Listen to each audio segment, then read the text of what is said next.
Hello, and welcome to our first lecture of Week 5. This lecture is an overview of the concept of federalism as it is described in the United States Constitution, but also as it has played out over the history of the United States. So let's get started. Federalism is a uniquely American invention. It's one of three of the most important things we've given the world as a society. The first being the Constitution itself, the second being the invention of a federal system of government, and that's part of the Constitution. I suppose those are the first one together. The second, of course, is jazz, and the third is baseball. So, but let's look really carefully at this concept. So, how do we define it? Federalism is nowhere mentioned in the United States Constitution. The word simply doesn't appear, but it is everywhere through the first four, perhaps five articles of the Constitution. We can describe it as an elaborate arrangement distributing powers among states and the federal government. So there is a division of power, as James Madison put it, a division of power between levels of government. That's federalism. And then when you take whatever power is allotted to the different levels of government and you split that up among branches, that is, of course is called separation of powers. And Madison referred to that as the compound republic of America, both federalism and separation of powers together. Federalism is the first step, and the U.S. Constitution is the first time that any nation had really tried to do such a thing. So there's a question, though, with respect to the Constitution, and we've already seen a little bit of it, and that is, was the power really divided between the federal government and the states, or between the federal government and the people who then create the states, or who had already created the states? And we've seen a little bit of a tension running through some of our cases already concerning this question. Does the Constitution and does the federal government exist at the behest of the states, or do the federal government and the states exist at the behest of the people? Well, one part of the Constitution, the We the People clause, the clause that introduces the Constitution in the preamble, suggests that it's the people. It's the second one, that the states and the national government exist at the behest of the people. The ratification clause, though, as we've said, suggests that the states played some role in the creation of the new Constitution, and of course John Marshall said that the people simply used that just for convenience. So, like I said, the states claim that if the federal government did not hold up its end of the contract, that they could secede from the Union, that they could leave. The Constitution, however, doesn't make clear what the status is between the states and the federal government with respect to that question. The language of the Constitution that creates the federal structure, well, first it's the necessary and proper clause, so there's a distribution of power to the federal government through enumeration of powers, and then this necessary and proper clause. Then there's the supremacy clause, which according to Marshall says that where the federal government acts, its actions are supreme against those of the states. It supersedes the states. In fact, the supremacy clause says that the Constitution, laws passed under that Constitution, and treaties to which the United States is a signator are the supreme law of the land. Now, because of these two clauses, the Anti-Federalists forced the passage of the 10th Amendment, and the states, of course, were happy to that they did so. Anti-Federalists supported state power over federal power, and so the 10th Amendment is the other side of the coin with respect to supremacy and necessary and proper. The federal structure created in the Constitution, assigning powers to levels of government and then also assigning sovereignty to levels of government, is not clear. So the line between state power and federal power is not clear. Why not just make it clear? Why not specify clearly? what the demarcation is. Well, the Constitution is vague, and we've seen that there is a bit of a contradiction between the ratification clause in the 10th Amendment on one hand and the We the People clause, supremacy clause, and the necessary and proper clause on the other hand. But why create this vagueness and this sense of a contradiction? Well, it's simply because the framers wanted the concept of federalism to be adaptable, subject to change, and subject to change with the necessity of the times. And this is the brilliance of the Constitution. It's something that is really overlooked today. People, though, I think when they argue for states' rights, they're arguing that the federal government has taken too much power, or that the pendulum in terms of federalism has swung too far toward the federal government rather than toward the states. They're not really arguing for state power, just for an excess of federal power. But we have seen that the framers wanted the Constitution to be adaptable. That's what we mean by a living Constitution.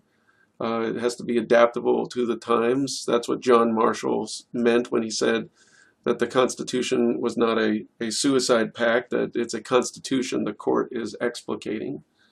And so the Constitution is necessarily vague on this point.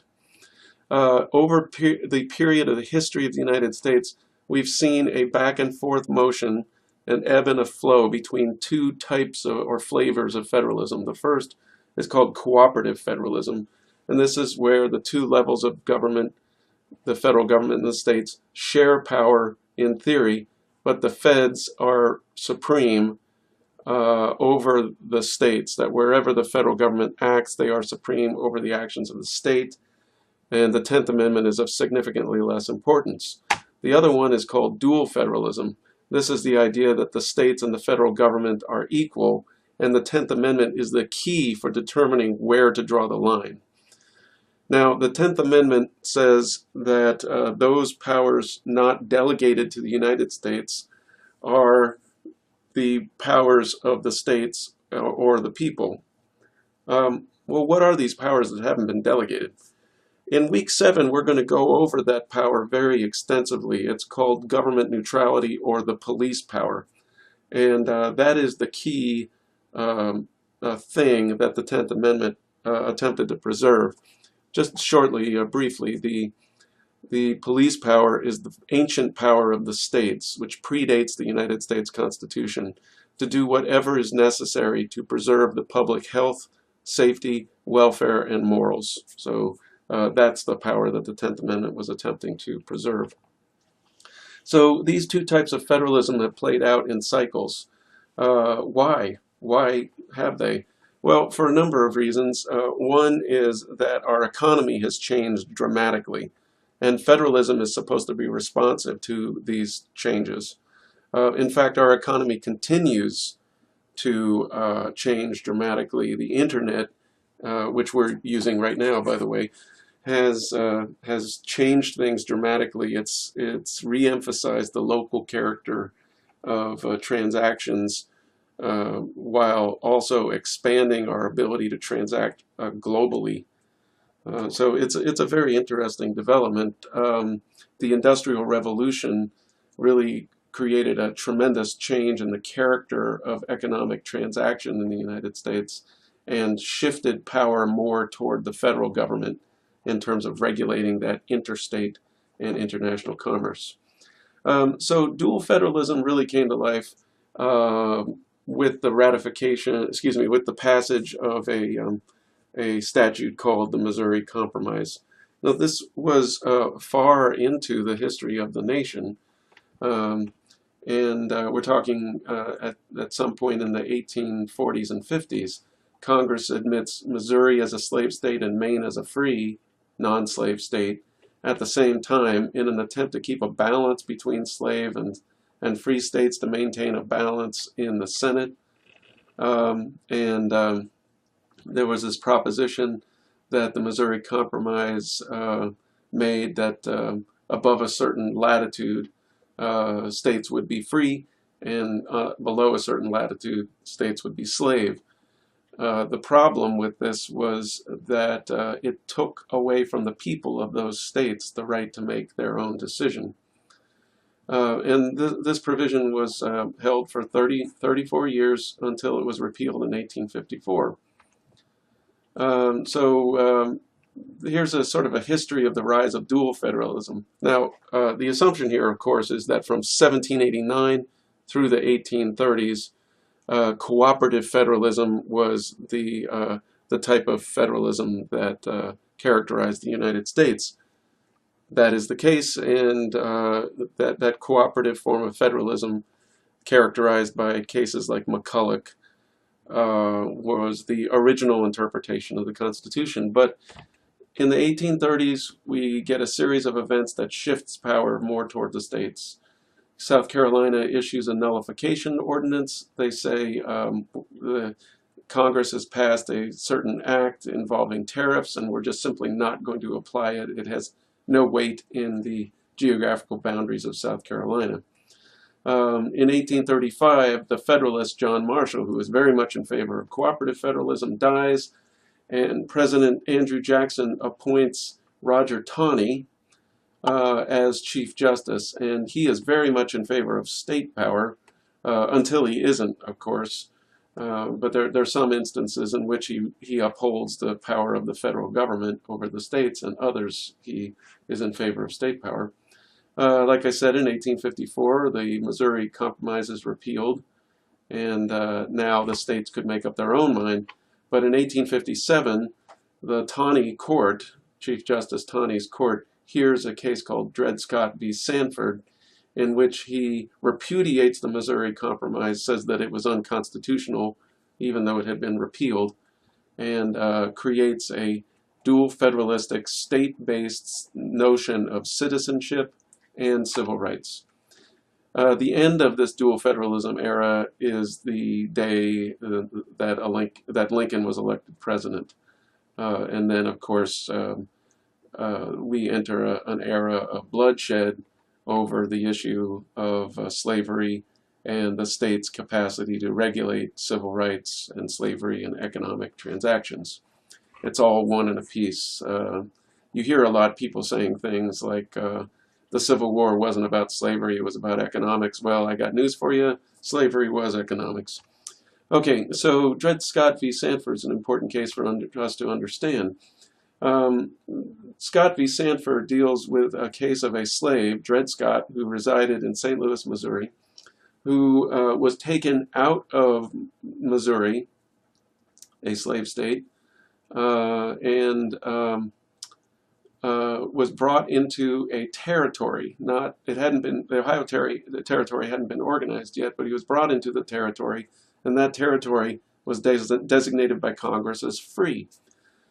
And then after his master was done with his business there in that free territory, he went back to Missouri and he took Scott with him. Well, Dred Scott made the argument that he was removed improperly from the free territory because under the laws of that territory, he was no longer a slave, he was a free man. And so he argued that he was improperly removed from that free territory. Today we would call that kidnapping. So he takes his case to the Supreme Court, and the Supreme Court rules on this case that it does not have jurisdiction to hear the case because Scott lacks standing to sue. His class of people are not and were not to be included under the word citizen of the United States, and therefore he had no standing to sue in a court of the United States. They could only be considered citizens of the state in which they reside. Why? Because the 10th Amendment creates state sovereignty over issues not delegated to the national government, and Taney said slavery was one of those issues. This was really a pernicious argument for him to make because it meant that the laws of free states no longer had as much importance as the laws about slavery in the South. A slave could be brought into a free territory and remain a slave. And so their laws about the freedom of individuals could be disrespected. Tawney argued that nothing in the Constitution gave Congress the power to regulate slavery. You might want to go and look at Abraham Lincoln's Cooper's Union Address, because he makes a very eloquent argument directed at Tawney, saying that yes, Congress does have the power to regulate slavery, and it always has. It has since the beginning of the Republic. So here are some keys to this Sanford case. It's a very important decision about the nature of the contract with the federal government. It shifts toward a dual federalistic conception of government. It shifts the emphasis away from we the people and supremacy and toward the 10th Amendment. It also states that slaves are not citizens. Actually, as it says here, Tawney could have and should have ended his opinion there, but he goes on to speak even though the court lacked jurisdiction, strikes down the Missouri Compromise, and says slaves are slaves even if they step on free soil. As I've noted before, this was the next time after Marbury that the Supreme Court uses its power of judicial review. Okay, after the Reconstruction era, the Reconstruction era follows, of course, the Civil War. There's a very strongly cooperative federalist notion of power of the federal government, the balance of power shifting toward the federal government. We enter a time where the pendulum swings back once again toward dual federalism, but this time in terms of laissez-faire economics. So as I said, the nation moved back to cooperative federalism during Reconstruction, and then back again toward dual federalism, which coincided with a massive economic growth in the Industrial Revolution. The reason for this was that our economy changed, and there was a rise of a very powerful economic class of individuals. Today we might call them the 1%, but these are individuals who had amassed a great amount of wealth, and they did it through engaging in interstate commerce. Well, we know that the federal government regulates interstate commerce. And so these individuals and the presidents they elected and the people that the presidents appointed to the Supreme Court began to reinterpret important clauses of the Constitution to restrict the power of the federal government to regulate interstate commerce. And the first big case was Hammer v. Dagenhart. We're going to deal with that case extensively in week 7. So just to conclude, we have a shift toward dual federalism in about the 1890s through the 1930s. Beginning in the 1930s through the 1970s, we have an era of expansive federal power, which is cooperative federalistic in nature. And then from the 1970s through the 1990s, the Burger Court moves us back toward dual federalism. And these are some of the things we're going to discuss in later lectures this week. All right, thank you very much for your time and for listening.